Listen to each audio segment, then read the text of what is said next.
Kasunduan naman sa preservation ng cultural property na arko sa Binmalay Catholic Cemetery, ipinanukala bilang urgent matter.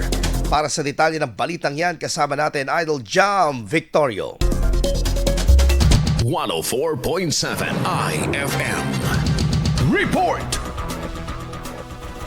Ipinanukala ng Sangguniang Bayan ng Binmalay ang kasunduan sa pagitan ng lokal na pamahalaan at ng pamunuan ng Our Lady of the Purification Parish na may kaugnayan sa pagkilala, proteksyon, pangangasiwa at pangangalaga sa heritage cultural property sa Binmalay. Sa panayam kay Binmalay Mayor Pedro Merero III, inendorso bilang urgent matter ang naturang resolusyon upang magkatuwang na aksyonan ng gobyerno at ng simbahan ang pangangalaga sa kasaysayan alinsunod sa RA 10066 o ang National Cultural Heritage Act of 2009.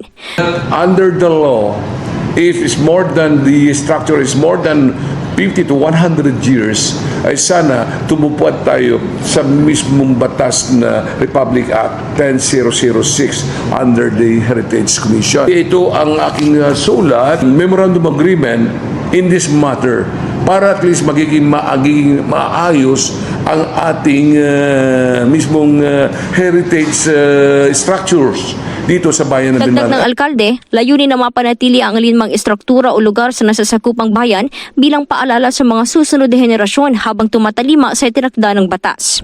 The purpose in order that we will give the information to the Office of the Commission on Heritage.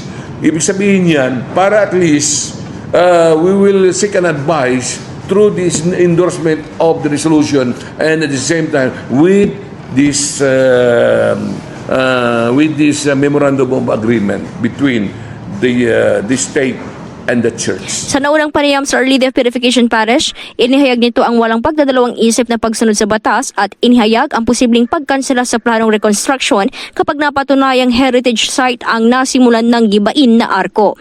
Sa pagtatala naman ng lokal na pamahalaan, anumang istruktura na nakatayo sa loob ng 50 hanggang 100 taon ay maituturing ng makasaysayan. Kasama mo mula dito sa IFM Dagupan, ito si Idol Jam Victorio. Tatak, IFM. IFM News. IFM News. IFM News.